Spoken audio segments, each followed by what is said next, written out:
Mesdames et messieurs, bienvenue à votre magazine Dites-moi tout, le magazine des personnes intelligentes. Aujourd'hui, nous avons le privilège de recevoir pour vous l'évêque Ben Tzadok Kashama qui va nous parler d'un certain nombre de choses. Surtout que vous l'avez suivi dernièrement dans notre matinale Yes Weekend où il a dit des choses, une prophétie sur la République démocratique du Congo. Cette prophétie qui a choqué du moins certaines personnes. Aujourd'hui, je l'ai rappelé pour qu'il puisse nous en parler en long et en large et entrer encore dans d'autres détails. Parce que vu le temps peut-être de l'émission, il n'avait pas pu nous donner des plus amples détails. Mesdames et messieurs, c'est un privilège de le recevoir aujourd'hui. Évêque Ben Tzadok Kashama, bienvenue. Merci beaucoup, tonton Jaco. C'est toujours un privilège pour moi de répondre à votre invitation. Alors aujourd'hui, nous allons parler non seulement de cette prophétie-là qui a fait le tour finalement, qui est devenue virale sur les réseaux sociaux, on va en parler, mais puisque vous êtes évêque et prophète, j'aimerais qu'on puisse parler aussi d'un certain nombre des choses qui concernent justement l'Église corps du Christ. En tant que prophète, justement, je pose d'ailleurs cette première question d'entrée de jeu par rapport aux oracles de l'Éternel. On a comme l'impression que actuellement, tous les oracles de l'Éternel sont devenus faux. Les gens n'y croient plus trop. Est-ce que de nos jours, il y a encore des serviteurs de Dieu qui peuvent parler réellement de manière authentique de la part du Seigneur? Merci beaucoup, tonton Jaco. De nos jours, il y a des serviteurs de Dieu qui peuvent parler de la part du Seigneur. Mais le vrai problème que nous avons avec l'Église d'aujourd'hui, c'est plus une Église émotionnelle.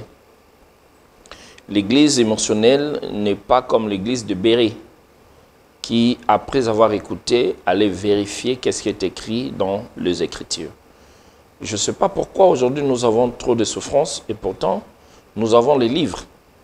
Les 66 livres qui constituent la Bible, c'est comme une constitution pour toutes les églises corps du Christ. Si quelque chose ne marche pas, nous, on ne fait pas des réunions. On doit consulter la Bible. Qu'est-ce que l'Écriture dit par rapport à tel ou tel comportement? Et nous aurons des résultats. Alors, je voudrais d'abord parler de l'oracle. L'oracle, c'est un décret céleste écrit par Dieu, envoyé par un missionnaire qui est un prophète pour venir les lire. C'est comme le ministre de l'Information, Patrick Mouyaya, quand il vient lire un document, le compte rendu du Conseil des ministres ou des nominations d'arrêtés que le président a signé, il ne peut pas dire autre chose. Et le fait qu'il lit, qu'il est nommé DG par ordre ou décret présidentiel, un tel, à l'instant où ce monsieur, cet individu a écouté son nom, il rentre en fonction. Ok. Il rentre en fonction. C'est ça l'oracle. Un homme ne peut pas s'élever et prononcer un oracle de la part de Dieu et que cela n'arrive pas. Quand quelqu'un vient prononcer l'oracle, c'est un décret divin. Ça veut dire que la personne était au Conseil céleste et on l'a envoyé comme ministre de l'information pour venir donner l'information aux terrestres. Ça ne peut pas rater. Si un oracle rate, qu'est-ce que nous dit l'Écriture? L'Écriture dit, vous n'appellerez pas prophète quand il prophétise. Parce que quelqu'un peut devoir prophétiser avec audace. Il est là, il s'élève et dit, je prophétise. Dieu dit, vous n'appellerez pas prophète quand il prophétise. Mais si sa prophétie s'accomplit, là, vous direz qu'il est un prophète de Dieu. Si quelqu'un dit que Dieu m'a parlé, oracle du Seigneur, et que cela n'arrive pas, aussitôt cet homme n'est pas un prophète de Dieu. Ce n'est même pas à chercher à prier pour ça. Il n'est pas de Dieu, c'est tout. Donc si la chose n'arrive pas, il n'est pas de Dieu. Il n'est pas de Dieu. S'il est de Dieu, La chose qu'il a annoncée, l'oracle, c'est un arrêté que le ciel a signé par décret divin. Alors, si la personne qui annonce l'oracle avait siégé au ciel, la chose va arriver. Mais s'il a prophétisé avec audace, ça n'arrivera pas. Pourquoi? Parce qu'on peut parler, tout le monde a le droit de parler. Mais les événements, c'est Dieu qui les orchestre. Personne n'a le droit d'orchestrer un événement. Ce qui va nous arriver après 10 minutes ici ne dépend pas de nous. Mais ça dépend de celui qui trace les événements. Donc l'accomplissement ne dépend pas de celui qui parle. L'accomplissement dépend de celui qui accomplit, Dieu. C'est ainsi que on peut lire un décret présentiel le matin et puis le soir, le président l'échange. Voilà, donc ça dépend de lui, ça dépend de son autorité. Et c'est comme ça avec Dieu. Donc si un prophète, vous connaissez un prophète qui a prophétisé quelque chose qui n'est jamais arrivé, c'est un faux prophète. Il n'y a pas d'interprétation. Il n'est pas prophète de Dieu. Il peut être prophète de lui-même ou de son église, mais il n'est pas prophète de Dieu. Parce qu'un prophète, quand il commence à parler, s'il dit « je parle au nom du Seigneur », ça veut dire qu'il a signé. Comment Dieu peut dire quelque chose et puis ça n'arrive pas? Et s'il fixe la prophétie, cette prophétie chronologiquement par rapport au temps ou par rapport à un événement, quand vous verrez tel événement, ou bien à partir de telle date, vous verrez, ça doit forcément se passer comme ça?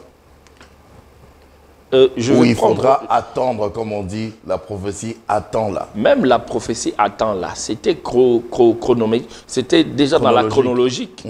Parce que la Bible dit, c'est une prophétie dont le temps est déjà fixé. Okay. Donc c'est chronologique. C'est fixé dans un timing.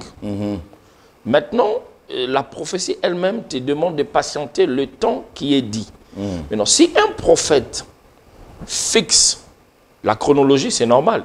Il dit en 2025, vous verrez telle chose. Si vous ne voyez pas cette chose, il est faux prophète. Comme tous les prophètes qui ont prophétisé sur les élections.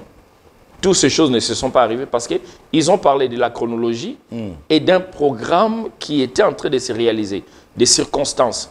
Et toutes les prophéties qu'ils ont données n'est pas arrivé. C'est des faux prophètes. Ils ne sont pas de prophètes. C'est clair. Ils ne sont pas de prophètes. Parce que quand la parole dit, c'est une prophétie dont le temps est fixé. Si le voyant arrive à voir le temps, il te dit de 2025 en 2030, voilà ce qui va t'arriver. Et ça n'arrive pas. C'est un faux prophète.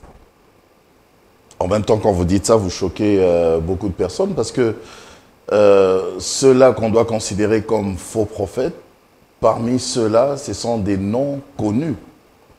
C'est ça le problème que nous avons aujourd'hui, comme dans notre pays. Nous avons beaucoup de faux prophètes connus, malheureusement. Ils sont faux, mais ils sont très connus. Et ils font un faux travail dans les fonds. Donc, au lieu de faire même un faux travail superficiel, mais ils font un faux travail dans les fonds et ils égarent le peuple de Dieu. Parce que la maladie que nous avons dans l'église du Congo, c'est la prophétie. L'incrédulité que les gens ont aujourd'hui dans les églises, c'est la prophétie. La révolte et la rébellion qui commence à monter dans le cœur des gens pour ne plus prier. Il y a des gens même qui disent « comme on est musulman ». C'est la prophétie. On m'a donné une prophétie qui n'est pas arrivée. On m'a dit de faire tant. J'ai fait tout ce que le prophète avait dit, mais ce n'est pas arrivé. Non, mais c'est pour cela que Dieu dit, n'appelez pas prophète. Quand il parle, il peut parler par audace. Il peut parler par audace. Dieu peut montrer à tout le monde, à n'importe qui. Non, Dieu ne montre pas à tout le monde. Dieu ne se révèle pas à tout le monde. Ça, c'est quelque chose qui devient comme une peste dans l'église de Christ. L'église locale, pas la vraie église de Christ. L'église de Christ, c'est sans défaut, sans tâche. Mais dans nos églises locales aujourd'hui, Dieu parle à tout le monde. Et c'est le problème que nous avons. Lui se révèle le matin, Dieu m'a dit. Dieu m'a dit. Dieu m'a dit. Bon, Dieu t'a dit, qui va te contredire? C'est quand Dieu parle, il n'y a pas de témoin. Mais Dieu, il sait qu'on va, on va tromper sur son autorité. C'est pour cela qu'il dit, si c'est moi, je vais l'accomplir. Si ce n'est pas moi, je ne m'engage pas. Vous ne verrez pas d'accomplissement. Et toute prophétie que tu as ici qui n'a pas eu d'accomplissement n'a pas été un message de Dieu, c'était un faux message. C'est lui qui a prophétisé avec audace. Mais il y a encore des vrais en ce moment. Bien sûr, il y a de vrais prophètes. Il y a de vrais, parce que je suis parmi les vrais prophètes. Je ne m'autoprogramme pas. Mais pour ceux qui me connaissent, ils savent que ça, c'est un prophète authentique de Dieu. Mais on vous traite de faux aussi, d'aventuriers, de magiciens. Ça, c'est... De moins sérieux. Ça, ce n'est Mais que... là, c'est vous-même qui dites que vous êtes vrai. Ça, ce n'est que normal. On vous le concède. Pourquoi? Jésus était traité de faux, de Belzéboul, de tout. Mais il y avait une différence. Jean a dit, devons-nous attendre encore ou tuer la personne qu'on attendait? Il dit, les signes sont là, les aveugles voient, les paralytiques marchent. C'est ce qui était écrit pour moi. Si je n'accomplis pas ma mission, donc ce n'est pas moi. Moi, le Seigneur m'avait dit, je t'envoie comme prophète des nations. Je vois beaucoup de gens avoir cette connotation, prophète des nations. Et faiseur de roi. Et j'avais dit au Seigneur, comment je faiseur de roi? Dieu m'a dit, va vers des gens qui n'ont pas de famille politique, qui sont rien. Si je t'envoie vers eux, dis-leur ce qui va arriver. Et prie pour eux, ils deviendront des autorités. Je peux vous le dire sans citer les noms. Si dans ces pays, depuis, parce qu'à l'époque de Marshal Mobutu, j'étais encore un jeune garçon, voilà. Mais je dis, à partir de Kabila le père, c'est là où j'ai commencé mon ministère. Si dans ce pays, il y a eu au moins 300 ministres depuis Kabila le père jusqu'à aujourd'hui, il y a au moins une centaine qui sont mes enfants. Vous avez déclaré des choses? Je déclarais sur... Et ces choses sont arrivées? Avant qu'ils ne deviennent, et c'est arrivé. Il y a des preuves. Donc un prophète peut lui-même déclarer quelque chose de bien ou de mal et cette chose peut arriver.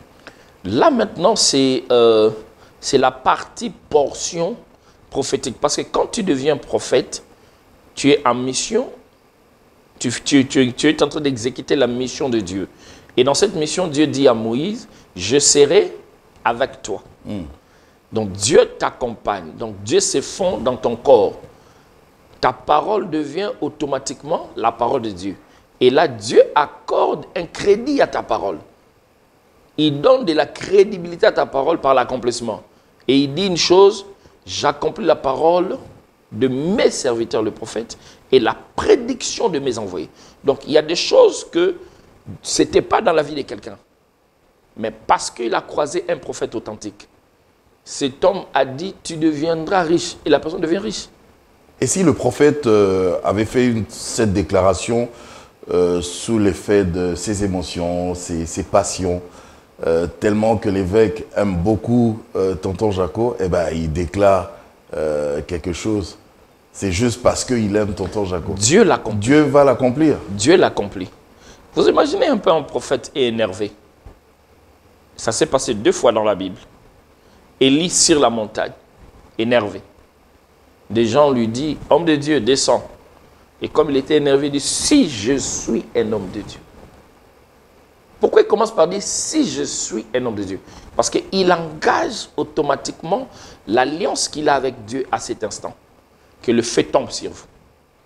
Et le feu est tombé. Le feu est tombé, a consumé 50 personnes.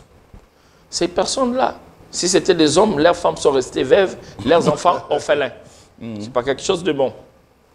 Élisée, il est en train de passer. Les enfants, les petits-enfants, ils se moquent de sa calvitie. Il dit que les lions vous dévorent. Les lions sont sortis de nulle part à dévorer ses enfants. Pourquoi? Parce qu'il y a une portion de puissance qui accompagne la mise en exécution de la parole du prophète en même temps de la parole de Dieu. Parce qu'il y a un moment donné où le prophète un vrai prophète, même s'il déclare sous l'effet de ses sentiments, ses bons sentiments ou mauvais sentiments, peu importe, Dieu va l'accomplir. Dieu l'exécute. Okay. Je vais aller plus loin encore. Dieu a créé des lois. Les lois universelles, on appelle ça les lois universelles. Le jour et la nuit. Et la nuit. Alors ce jour-là, un prophète qu'on appelle Josué, il voulait qu'il n'y ait pas de nuit. C'était lui, ce n'était pas Dieu. Il leur donne, il dit, soleil, arrête-toi, c'est Gabon. Et la parole dit, le soleil s'arrêta, et ce jour-là, Dieu exécuta la parole d'un homme. Parce que Dieu lui avait dit, je serai avec toi, comme j'étais avec Moïse. Quand Dieu marche avec toi, il te rend crédible. Est-ce que ce n'est pas pour ça que quelque part on vous traite de magicien, mon évêque?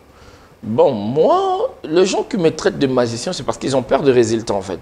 Le problème, aujourd'hui, nous avons beaucoup de gens qui parlent, de charlatans qui sont dans l'œuvre de Dieu et qui séduisent beaucoup de gens.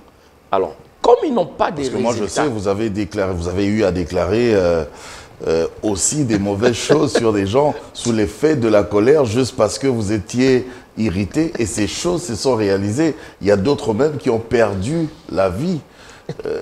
Ne seriez-vous pas un magicien, mon évêque? Non, l'autorité que nous avons reçue de Dieu, c'est ça. L'apôtre Paul dit, nous avons reçu l'autorité même de sanctionner. Mais quand l'apôtre Paul dit sanctionner, il va sanctionner avec quoi? Il sanctionne avec la parole. Il dit, s'il fallait punir, on punissait. Et de soumettre toute autorité. Ça, c'est ce que nous avons reçu. Un prophète mandaté par Dieu, quand il arrive quelque part, il soumet. C'est ça que je dis, les prophètes, ce sont des esprits territoriaux. Donc quand il arrive dans un territoire, il soumet toutes les forces, les puissances qui opèrent dans ce lieu. Donc il a le monopole de parler parce que Dieu a crédité sa parole. Sa parole a une importance. Et maintenant, quand un prophète qui s'appelle prophète, et il parle, ça n'arrive pas, c'est que Dieu n'a pas crédité sa parole, il n'est pas envoyé de Dieu.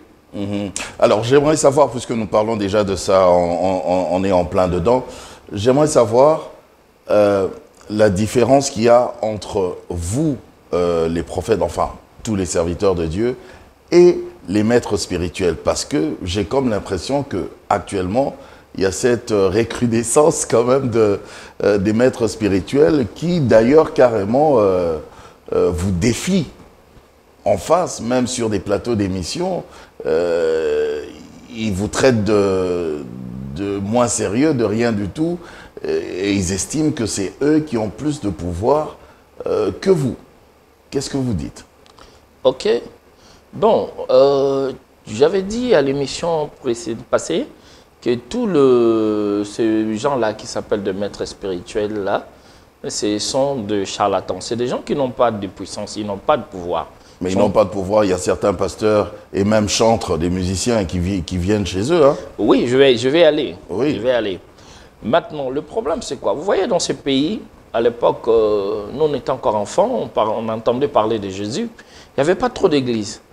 Mais il y avait des hommes de Dieu oints et envoyés par Dieu. Et qu'est-ce qu'ils faisaient? Ils impactaient les territoires jusqu'au point que les grands occultistes s'est répandu. On a eu des grands témoignages de très grandes personnes, des hommes politiques qui ont donné leur vie en Jésus. Est-ce qu'on a encore ces témoignages? Non, ça se fait plus. Mais apparemment, il y a beaucoup d'églises. Il y a beaucoup d'églises. Pourquoi? Parce que ces mêmes personnes qui s'appellent maîtres spirituels là, ils revendiquent quoi? Ils sont le parrain de beaucoup de ces pseudo-prophètes ou pasteurs. Parce que quand tu vas chercher le parrainage de l'onction que tu as chez un ganga ou un féticheur, et tu viens dire que tu travailles au nom du Tout-Puissant. Non, ils disent qu'ils ne sont pas des ganga, ils sont des maîtres spirituels. Voilà. Maintenant, si nous voulons retourner dans l'église, il n'y a pas de maître. Il n'y a pas de maître spirituel. Jésus dit, n'appelez personne maître. Parce que vous avez un seul maître.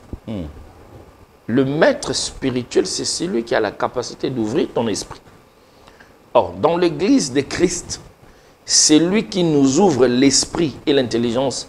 C'est lui qui illumine la pensée, éclaire la pensée intérieure. C'est le Christ. C'est le Christ. La parole dit que le Dieu Tout-Puissant vous donne un esprit de révélation et de sagesse afin d'illuminer vos yeux. Mais pourquoi eux, ils peuvent vous défier maintenant comme ça, là? Ils se cachent même plus. Bon, ceux-là qui sont en train de défier, ce n'est pas nous. Les jours où un maître spirituel là va me défier moi, c'est ces jours-là, soit il donne sa vie à Jésus, soit on ne parle plus de lui au Congo. C'est tout. Ah, c'est ça, vous, c'est toujours ça. Non, Vous mais déclarez toujours des choses comme ça.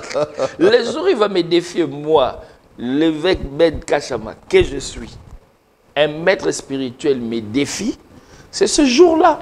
Soit il donne sa vie à Jésus pour qu'il soit sauvé, mais s'il ne le fait pas, on ne parle plus de lui, c'est tout. Parce qu'il faudrait qu'on reconnaisse qu'il y a un Dieu tout-puissant qui ne s'associe pas au mal. Dieu ne peut pas être l'auteur du mal. Non, Dieu, beaucoup de gens disent non, Dieu a créé le mal et le bien. Dieu n'a pas créé le mal. Dieu n'a pas créé le mal. Le mal est monté dans le cœur de Lucifer à cause de son envie. La Bible dit, tu étais un gardien, un archange protecteur, jusqu'à ce que le mal monte dans ton cœur. Mais maintenant, qu'est-ce que vous direz du passage de Ésaïe, je pense, 45, qui dit, c'est lui-même Dieu qui dit, hein, je crée la lumière, je crée les ténèbres.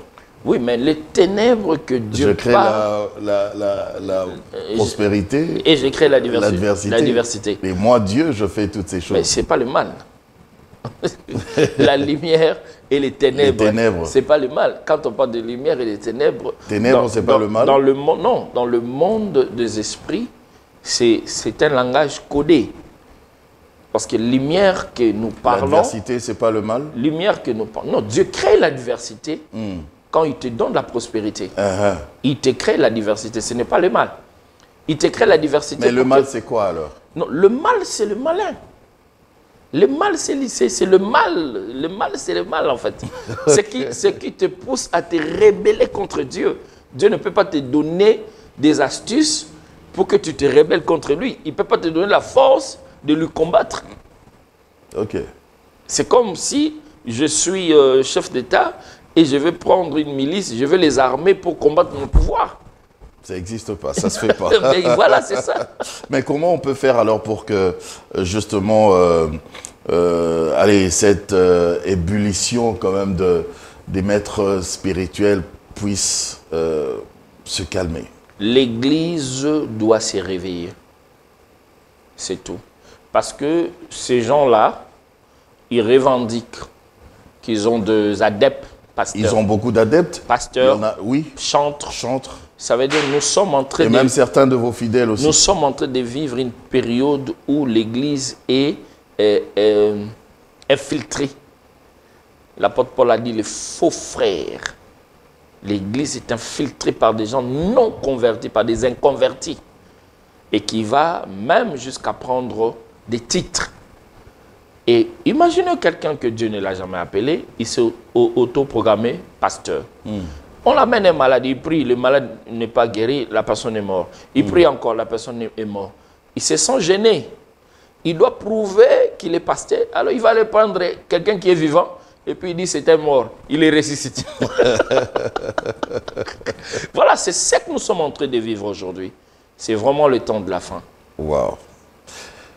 Vous parlez du temps de la fin. Vous avez dit, c'est vraiment le temps de la fin. Mais moi, j'avais une question à vous poser par rapport au temps de la fin. Est-ce que nous devons attendre encore les événements du temps de la fin, ou bien ce que nous vivons, c'est déjà le temps de la fin, comme vous venez de confirmer? Ce que nous vivons, c'est déjà le temps de la fin. On est déjà en plein dedans. On est déjà en plein dedans. Parce que ce que la plupart de grandes lignes, le Seigneur avait dit, observez, l'amour de plusieurs se refroidira. Vous voyez les temps que nous vivons. Oui, il n'y a plus d'amour. Il n'y a plus d'amour. Hein? Des empoisonnements, je ne sais pas comment ça s'est fait. On empoisonne pour rien aussi. Hein. C'était déclaré il y a plus de 2000 ans par la bouche du Seigneur Jésus. Il n'y a plus d'amour. Et il ajoute encore, plusieurs abandonneront la foi. Et ils régneront le maître qui les a sauvés. C'est ce que nous sommes en train de vivre. Il y a l'apostasie, l'abandon de la foi. Les gens préfèrent prendre le truc de Bikoko, la tradition, la magie, et puis amener ça dans l'église. Et Daniel avait donné une prophétie en disant, quand vous verrez l'abomination de la désolation s'établir dans le lieu saint, que celui qui lise fasse attention. C'est quoi cette abomination? C'est ce que nous voyons aujourd'hui. Un roi de Dieu, mais il est réclamé par un maître spirituel qui dit, ça c'est mon fils spirituel. Oui. C'est l'abomination de la désolation. Et ce sont les grands signes qui prouvent que nous sommes au temps de la fin. Et il y a un signe qui reste. Donc on a déjà commencé à se préparer. Hein. Oui, un signe qui reste maintenant, qui doit s'accomplir, que le diable combat à tout prix, c'est la manifestation de l'Église. Car l'humanité tout entière attend la manifestation des fils de Dieu. La révélation des fils de Dieu. Et c'est quand ils seront révélés qu'ils vont maintenant déclencher le processus du dernier trompette. Et mais maintenant, ces fils-là, ils ne sont pas concentrés. Ils ne sont pas concentrés, ils sont très distraits et la plupart aussi sont séduits. Parce qu'il ne faut pas oublier que le Seigneur a dit, si possible, même les élus seront séduits. Seront séduits, oui. Alors, prions que les élus ne soient pas séduits. Mais ce que je sais, il y a peu d'élus. Il y a peu d'élus. Hein. Même ici au Congo, il y a peu d'élus. Ceux qui sont prophètes de Dieu.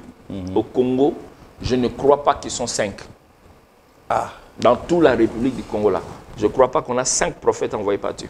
Là, vous choquez les gens encore. Non, bon, moi, je n'ai pas cette habitude de cet évangile où on dit je vais choquer les gens. Parce que la bonne nouvelle n'est pas pour choquer. La bonne nouvelle, c'est pour donner la joie. Maintenant, ce que je dis, c'est la vérité. C'est la vérité. Au Congo, il n'y a pas plus de 5 prophètes qui sont prophètes de Dieu. Voilà, ils sont prophètes parce qu'ils s'appellent prophètes, mais ils ne sont pas prophètes. Ils sont aussi conscients qu'ils ne sont pas prophètes de Dieu. On va fermer un tout petit peu ce registre pour aller maintenant, on reste dans l'église, dans nos sanctuaires. J'ai remarqué maintenant dans beaucoup de nos églises que pendant la louange, on sent vraiment même la qualité du son, la qualité de la musique et même les danses qui sont... On sent cette joie et tout ça. Quelle place vous donnez, vous, en tant que serviteur de Dieu, à la danse dans nos sanctuaires? Gloire au Seigneur. La danse dans le sanctuaire, c'est quelque chose de très bon.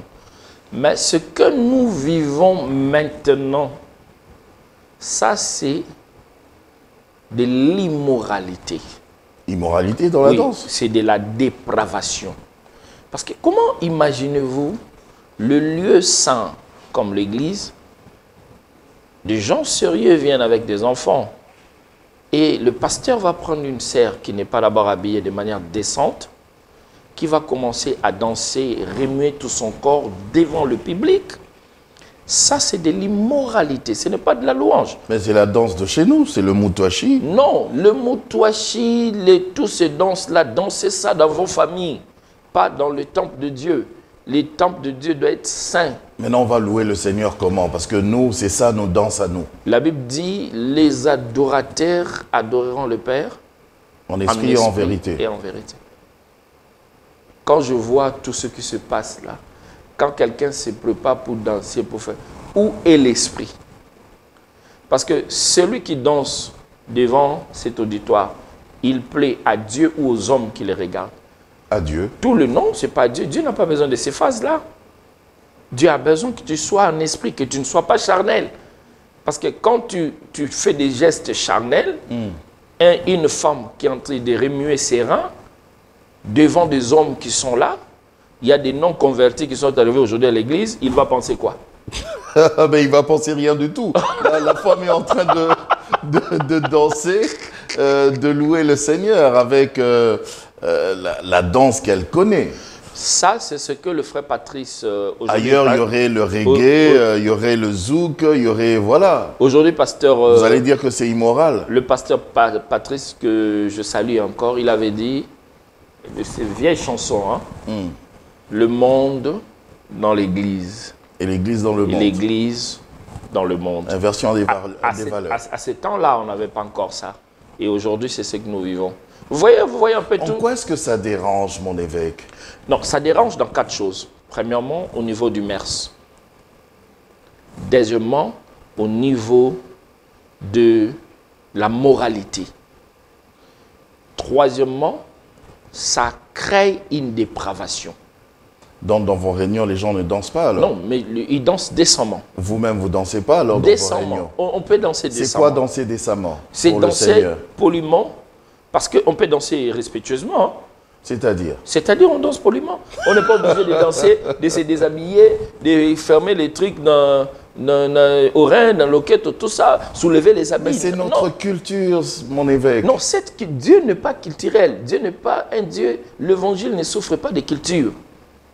L'évangile est universel. Et la loi céleste n'est pas une loi terrestre. Donc les choses doivent se passer. Si on dit au ciel, nous allons louer comme les anges. Est-ce que vous avez vu les anges danser? La Bible dit quand les anges louent le Seigneur, c'est quelle position qu'ils ont? Ils se prosternent la tête au sol. C'est la position de la soumission. Mais quand quelqu'un qui danse, qui est enjaillé, il se soumet en quoi? Mais David, il dansait, il était enjaillé. Mais il n'était pas dans les temples. Il n'était pas dans les temples. Ce n'est pas interdit de danser dans la cour royale. Dansez dans vos maisons. Pas à l'église. Ah, pas à l'église. L'église n'est pas faite pour danser. L'église, c'est un lieu où nous venons être instruits par la pensée de Dieu et recevoir de l'éducation par les enseignements. Mais alors comment? Mais il faut vraiment nous expliquer, mon évêque. Et être édifié. Mais oui, je suis d'accord, mais comment danser décemment? Qu'est-ce que vous appelez danser décemment pour le Seigneur? Bon. Je suis un Mouteke, je me retrouve dans mon environnement et je dois louer le Seigneur. Je ne connais que, je ne connais que cette façon de danser. Vous n'allez pas me dire que c'est nous qui avons commencé. Je suis un Moukongo, je suis... Non, je sais pas, je viens. Vous je ne pas, connais que vous cette façon de danser. Vous n'allez pas me dire que c'est nous, c'est cette génération qui avait commencé, nous avons commencé l'église ou la louange. Nous avons trouvé les églises. Et la Bible nous dit, n'allez pas au-delà des bornes des anciens. Vous serez d'accord avec moi, quand même, vous êtes un ancien chrétien, un serviteur de Dieu. Vous serez d'accord avec moi que dans les années 90, on louait les seigneurs dans les églises. Oui. Mais ce n'était pas comme ça. Et c'est ça que j'appelle danser décemment. Retournons aux années 90.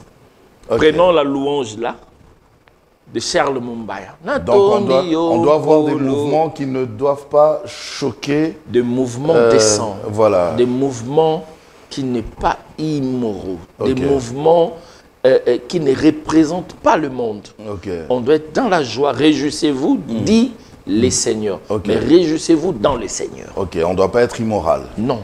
D'accord. Là, on a compris. Vous aviez donné dernièrement, dans notre matinale, une prophétie sur la République démocratique du Congo. Nous y sommes, on va en parler. Vous avez, qui dit République démocratique du Congo, dit aussi son chef, le chef de l'État, Félix Antoine Tshisekedi Tshilombo. D'abord, que représente Fachi Béton pour vous? Gloire au Seigneur. Pour moi, le président Félix Tshisekedi, comme je l'ai toujours dit depuis très longtemps, il représente un roi, une personne choisie en dessein pour accomplir la tâche de Dieu dans son temps. Et tant que... Le chef de l'État est un roi. Oui, il est roi. Enfin, ça c'est vous, hein. Expliquez. Oui, il est roi pour diriger. Parce qu'on a reçu l'onction pour faire beaucoup de choses. Il y a des gens qui ont reçu l'onction de chanter, de présider, de prêcher, d'opérer des miracles, selon la diversion de Dieu. Voilà. Et sur moi, il m'a oint voilà. pour quelque chose. Alors, et tant que Congolais, dans mes analyses personnelles, je trouve que le président Tshisekedi, c'est le meilleur président depuis 1960 que ce pays n'a jamais reçu. Le meilleur président. On va vous traiter encore de talibans, de djalléliste, de flatteur, parce que vous êtes Louba. Oui, malheureusement. Vous appelez Kachama, j'ai vu dans les commentaires. C'est normal, malheureusement, je ne suis pas de l'UDPS. Et tant que prophète... Il est le meilleur pourquoi, par rapport à vous? Oui, il est le meilleur pourquoi? Parce qu'il remplit les critères, tous les critères démocratiques. Nous n'oublions pas que notre pays, c'est la République démocratique du Congo. Il est le premier président qui a été élu par des élections crédibles. Depuis que le Congo existe, les premières élections crédibles, c'est le président Félix qui était élu. Il est le premier président de ce pays qui a réussi le pouvoir par une passation pacifique et démocratique. Peu importe ce que les gens vont dire après. Mais ce que nous avons vu, pour la première fois de l'histoire de ces pays, qu'il y ait alternance, c'était du président honoraire Joseph Kabila au président Félix Tshisekedi. Il est le premier président pour moi qui a engagé beaucoup de réformes dans les domaines de l'éducation nationale. L'école gratuite, toutes ces choses. La maternité aussi. La maternité, tout ça. On n'a pas vécu ces choses. Et nous les vivons avec le président Félix. Et non seulement ça, aller dans les Congos profonds là-bas, des travails se font, des routes, des écoles, des universités. C'est vraiment quelqu'un que Dieu avait envoyé pour aider ces pays. Mais il est aussi le premier président qui est mal compris. Qui est mal compris. Très mal compris. Malgré les efforts, il est mal compris. Pourquoi il est mal compris? C'est comme si on ne veut même pas voir ses efforts. Oui, pourquoi on ne veut pas voir? C'est simplement parce qu'il a accompli la volonté de Dieu. Et quand quelqu'un accomplit la volonté de Dieu, il devient une route étroite. Et la Bible dit, la route étroite passera peu de gens. Or, celle qui mène à la perdition est large, sera conduite de milliers de personnes. C'est ça. Le président doit comprendre simplement qu'il est un envoyé de Dieu. Il a une mission claire à faire. Et dans la mission passée, j'avais dit, sa mission est déjà accomplie. La mission du président, c'était de déboulonner les systèmes Kabila dans ce pays. Et c'est quelque chose qui était impossible. Personne ne croyait que ça pouvait arriver. Il n'avait pas le Sénat. Il n'avait pas l'Assemblée nationale. Il n'avait pas l'armée. Il n'avait pas beaucoup de ministres. Et tout le monde disait qu'il est là pour un deal. On a vu comment la présidente de l'Assemblée nationale, Jeannette Mabunda, lui manquait de respect, comment Tambo Mamba ne les respecte pas. On a vu beaucoup de choses. Comment le ministre de ce temps-là, le premier ministre, même le ministre même, il ne voulait pas respecter à ce que le président disait. Mais comment a-t-il fait pour enlever tous ces gens-là? C'est la main de Dieu. Parce que c'était sa mission. Et c'est pour cela, vous voyez, il y a tous ces retours qui viennent de partout. On combat maintenant la paix en Est pour que qui pense qu'il n'a pas accompli. Parce qu'il y a aussi la risque de l'ennemi. Quand vous accomplissez des grandes victoires, faites très attention que l'ennemi ne vous séduise pas. Parce que la risque de l'ennemi, c'est aussi de le pousser à aller au-delà des limites. Or, moi, quand je regarde le président Félix, je vois en lui l'héritier de la démocratie. La famille politique du président qui est l'UDPS, ils peuvent avoir d'autres opinions aujourd'hui. Donc c'est un vrai démocrate. Oui, le président Félix, un vrai pacifique. C'est un vrai pacifique, c'est un vrai démocrate. Et il a... Mais l'opposition le traite de dictateur. Bon, l'opposition qui les traite de dictateur, moi je ne sais pas. Dans ce pays, Tonton Jaco, on a vu des événements où les gens étaient en train de réclamer les droits.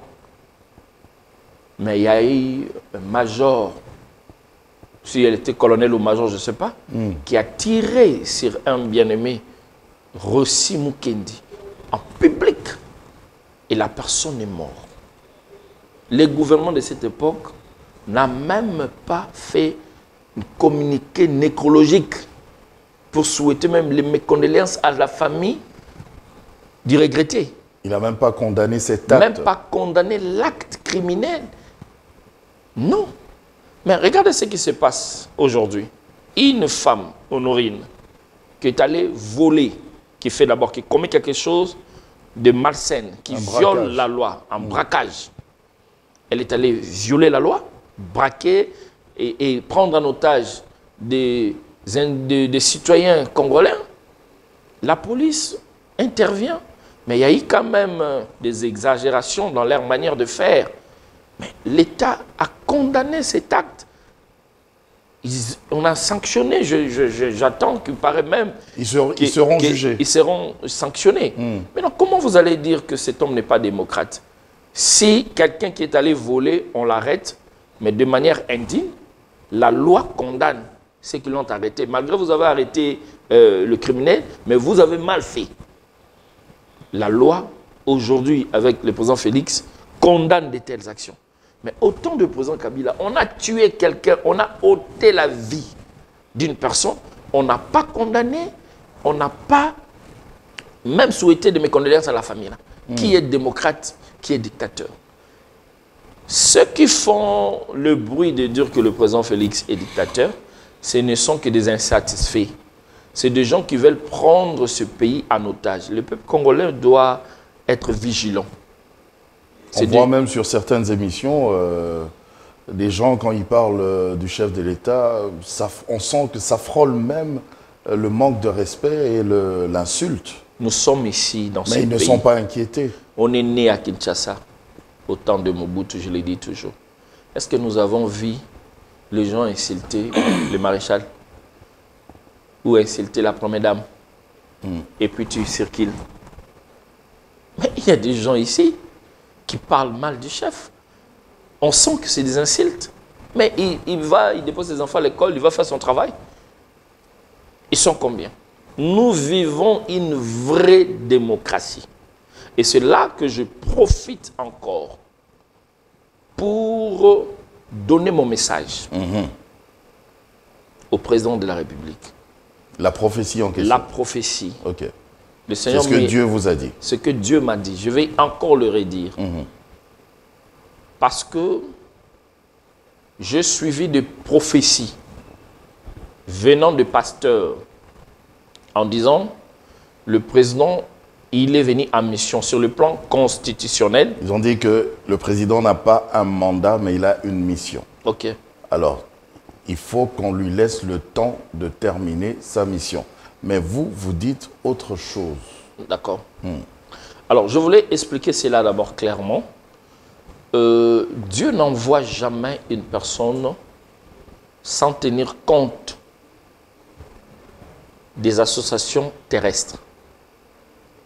Donc, quand Dieu envoie une personne, il envoie selon le programme que les hommes ont établi.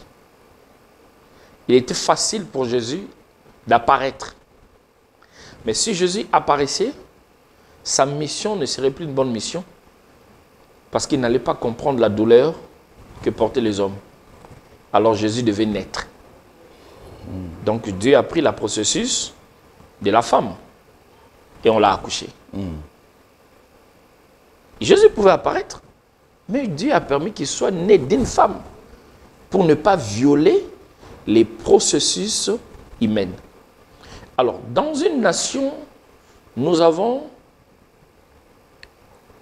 un guide qui s'appelle la Constitution. Et nous savons tous que le président, c'est un élu de Dieu. Donc, Dieu ne peut pas envoyer une personne qui vient détruire ce que lui défend. Le président de la République défend l'état de droit.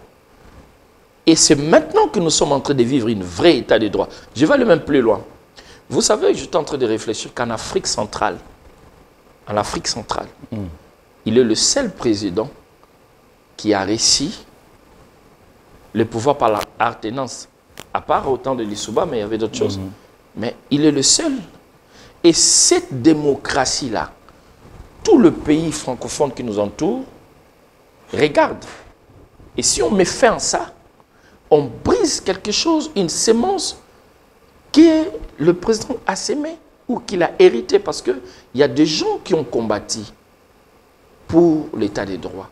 Il y a des gens qui sont morts pour l'état des droits. Et le président doit tenir compte de tous ces sacrifices. Et Dieu lui a permis d'être là pour assumer l'état de droit parce que Dieu avait vu dans son cœur un homme démocrate. C'est pour cela que le Seigneur il avait permis qu'il soit là. Parce qu'il était temps que ce pays décolle. Et pour que ce pays décolle, nous devons respecter ce que le président Félix a introduit. Comme il a réussi le pouvoir par alternance, il doit respecter la Constitution et donner le pouvoir aussi à un autre. Et la pensée divine, c'est que le président Félix est sous la main de Dieu. Retenez ce que je vous dis, avant 2028, on aura de grandes victoires à l'Est. On va récupérer de certains territoires. Dieu fera ça pour aménager son temps de départ. Et Dieu dit qu'après 2028, le président doit se choisir un bon serviteur. Parce qu'il connaît la personne qui doit les remplacer. Il est dans ses mains. Il connaît. Josué ne s'attendait pas qu'il était successeur de Moïse. Mais Dieu avait déjà parlé à Moïse que Josué, fils de Nam, va te succéder. La succession, c'est un plan divin pour amener le développement. Quand on pense qu'on devient indispensable, c'est là que Dieu nous détruit. Une génération passe, une autre la remplace. Le remplacement est divin. Une journée donne naissance à une autre journée. Dieu a créé ça comme ça. Et le président, comme étant un homme démocratique, je suis sûr et certaine que lui-même n'a pas la pensée des gens qui veulent l'éterniser au trône. De faire un glissement. Non. Le président a une mission. Et sa mission, c'était de nous enlever sous l'esclavagisme des Rwandais. Il a fait ça à l'intérieur du pays. Il a fait ça au niveau international. On a reconnu que les Rwandais sont des agresseurs au mandat du président Félix. Il y a eu des sanctions qui commencent à s'annoncer au mandat du président Félix. Ces choses qu'il a déjà commencé, la main de Dieu sera sur ça parce qu'il est un roi de Dieu. Et il doit laisser cette victoire comme ça. Si après 2028, il reste au pouvoir, la main de Dieu, je le répète encore, la main de Dieu ne sera pas avec lui. Mais s'il fait passation de pouvoir, la main de Dieu va continuer à les protéger. Et par rapport à cette agression, ça va s'arrêter finalement? Nous allons récupérer les territoires que les agresseurs ont pris. Je vous avais dit, retenez, vous allez voir parmi les chefs rebelles, il y aurait des morts. Là, on n'a pas encore la confirmation, mais nous avons quand même des nouvelles qui parlent qu'il a été tiré, il a été cessé. Ça prouve qu'il y a un mouvement céleste qui s'est créé dans le ciel contre les bien-aimés Nanga. Et s'il se répand plus vite que possible, il vient, il va faire la prison. Mais s'il ne se répand pas, il mourra.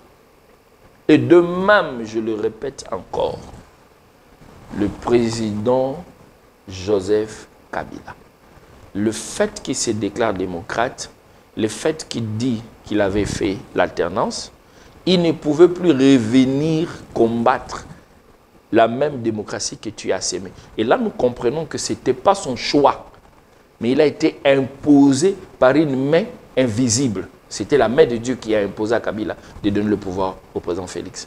Maintenant, comme il revient combattre, le plan de Dieu, c'était que Kabila reste à côté, qu'il laisse d'abord les affaires du Congo, comme il ne veut pas laisser les affaires du Congo. Kabila mourra. Je le redis encore, je suis à la télévision, retenez ce que je dis. Nous n'arriverons pas. Et s'il se répand? S'il se répand, il abandonne tout ce qu'il est en train de faire, de manigancer contre ce pays, Dieu peut le faire grâce si nous prions pour lui. Mais sinon, Dieu a déjà déclenché un système. On a trop souffert dans ce pays. On a trop souffert et le président Félix se bat. Mais on ne le laisse pas de l'espace.